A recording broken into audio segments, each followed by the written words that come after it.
Hello there. Welcome.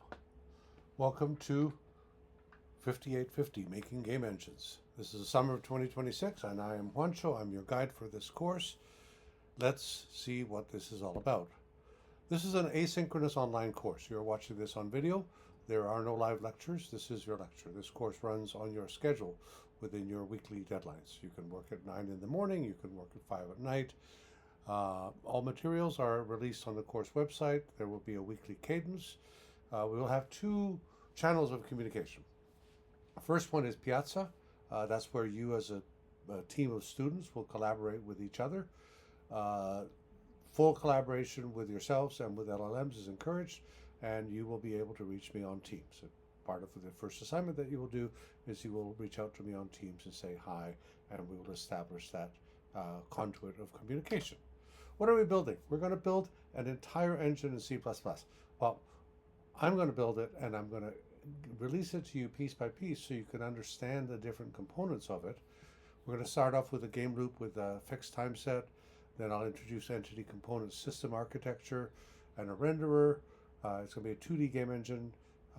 We'll do input, physics, collision systems, a Lua scripting editor, and at the end of the thing, you'll build your own game. You'll probably build your own game in two steps. There's a midterm and a final project. More on that later. Why are we using C++? Because C++ is the language of choice.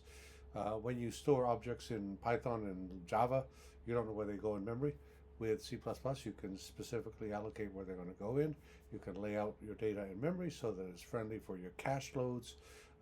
It's the industry standard for building engines. I know you've heard a lot of people talk about, Unity uses C#, and Unreal uses blueprints. Yes, but underneath all of that stuff, there's C++. You will need 5 tools. The setup, if you already have these tools, you're basically done for this particular assignment. You just have to run it and take a screenshot. But you'll need Git, a C++ compiler, CMake, STL3, and Python 3. Let's see, what do we need to do? Install Git, follow the instructions in the exercises.md, C++, install a C++ compiler, make sure it's C++ 17 or more modern. CMake, you'll need to install it. You'll use it in the first assignment, and after that, we're going to give you Python scripts that do all of this for you, so you shouldn't have to do a lot of work with that. STL3, I will do all of this stuff. This is what communicates the hardware with the software. So your software can actually make pixels go on the screen. It can process the input. We can do the frame timing. So that's how you can install it. Python 3, you should have Python 3 installed already. If you don't, make sure that you install something that's 3.10 or newer. Just do that. What about the environment that you work in? Well, there's a whole bunch of LLM enhanced IDEs. So Cairo is a Visual Studio fork from Amazon that incorporates agentic helping for coding. You can get it, and you can get free credits as a student, as anybody. Cursor is another version of that. It's a different company. They integrate across all of your code and stuff like that. You can go to cursor.com and register there. We have had some problems with students getting certified as students by Cursor. But so if you have a problem, just let me know. So get Cairo, get Cursor. Since you're Northeastern students, you can have Claude Code, and you can do your coding on Terminal if you want. The other one is you can get GitHub Copilot, and you can install it into any IDE that you want. So if you want to use Visual Studio Code, you can install Copilot there, etc., etc. So with setting up your repository, what we're going to do is you're going to go through like the first assignment. You're going to go to the Canvas, in your Canvas for the course, go to assignments and look for setup, and there's a GitHub Classroom link there. You will accept the assignment. The first time you do that, GitHub creates a personal assignment for you, and then it may say that you don't have access to it. What you have to do is go check your email and accept the invite to join the organization, and then you'll be able to do that. You only have to do that for the first assignment. And then this will give you a starter repository that you can clone it, work in it, and then push to submit. So what you're going to do is you're going to go in and you're going to build the little startup window that basically opens up a window with black on it, and it prints out the screen. So what we will ask you to do is, of course, just take a screenshot of that and add it to that. So for Northeastern students, this is Creative Commons licensed, free to use, share, give away, whatever you want. The access to the GitHub classroom is managed through Canvas, and I was hoping to get a TA, but I don't have any, and so I will respond to people who are in the Teams conduits. If you are watching this and trying to use my materials, then that's fine. We will figure that out. Now, this is what we said before. Piazza is for questions about the course material. Please make all of the questions on Piazza public so that everybody can see your question and help each other. This is especially important in a course that's async. You may have a question and leave it on Piazza, and someone else may have seen it, or I may go in and answer it. Same with Teams, you can reach me. I don't guarantee to respond immediately when you send me the Teams message, but I will check it during office hours, and I'll see how that is. And then GitHub Classroom is how you're going to get your assignments and how you're going to submit them. The late policy is you can be as late as you want. It's entirely up to you. For the weekly assignments, except for the last week, but for most of them, you can be late by as many days as you want. After 10 days, it's not worth handing the assignment in, but every 24 hours from the due date, you lose 10% of the day. If you do have a particular reason why you need to be late and you reach out to me, we can have an exception to this, but in general, I won't give exceptions to this. This is a fairly flexible way of managing your assignments. For the research presentation and for the final project, if you're late if you're late, it's a 0. So what's next? Class 110 is going to cover the conceptual foundation. What's a game engine? Why ECS instead of OPS? The history of the game architecture. So get your environments working, clone the repo, and introduce yourself on Piazza. Now, how does this course work? The weekly cadence is on Monday, I will release one class. So watch the video lecture at your own pace or read the narrative to reinforce it, and then complete the hands-on exercises. In the hand-on exercises, there is a self-evaluation procedure that I'll talk about in just a second.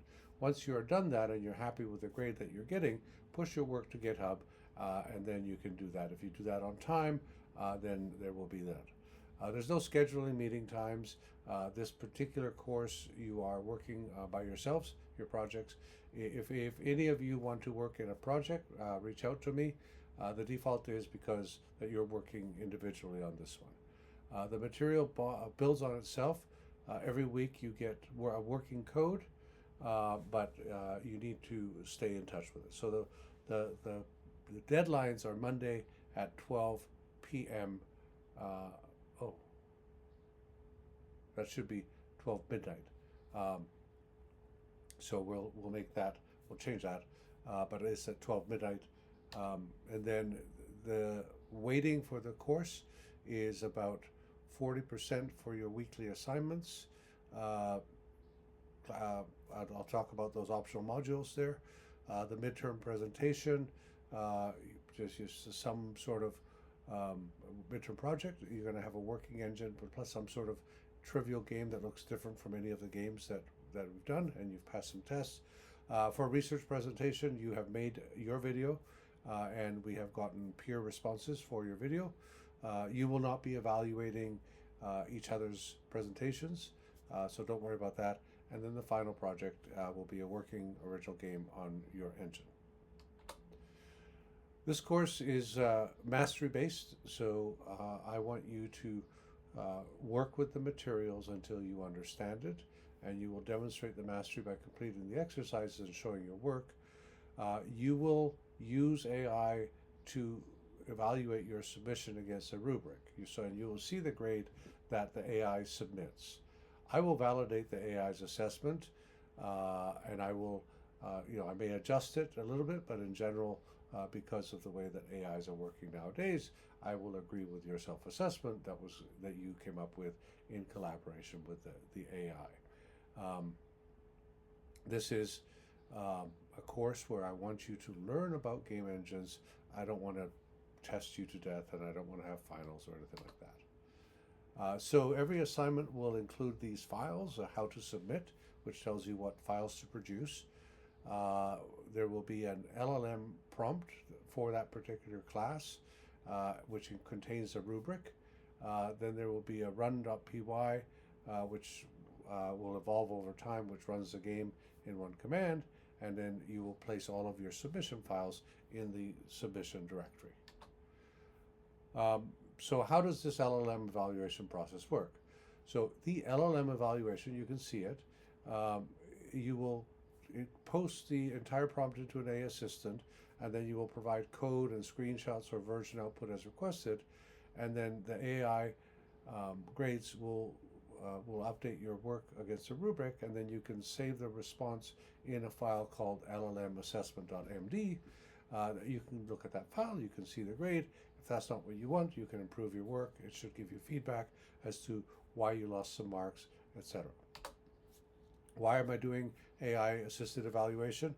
It's immediate feedback. You don't have to wait days to find out if you've missed something. The rubric is in the prompt, nothing hidden. The iteration is encouraged. Run the evaluation, fix the issues, run it again. This allows you to work at 2 a.m. in the morning and submit, because you know exactly what happens. I will validate it, but the AI and yourself will do the first pass. This course is about, I'm assuming that you're curious about how game engines work. And so in the course of your project, I would like to ask what if. What if I do this? What if I change that? Play with it, break it, etc., etc. The game is yours to experiment with. The grading is there. The students who learn the most are the ones who invest the time to go in and see what's happening as I guide you through this particular course. So, install the 5 tools that you need.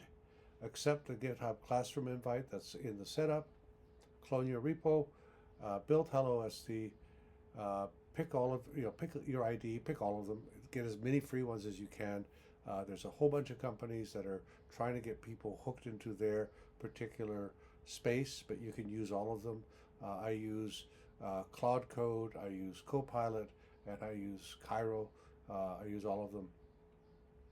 For the NU students, join Piazza and Teams, and then I read the how to submit in each class, and then I will see you in the next class. Thank you very much.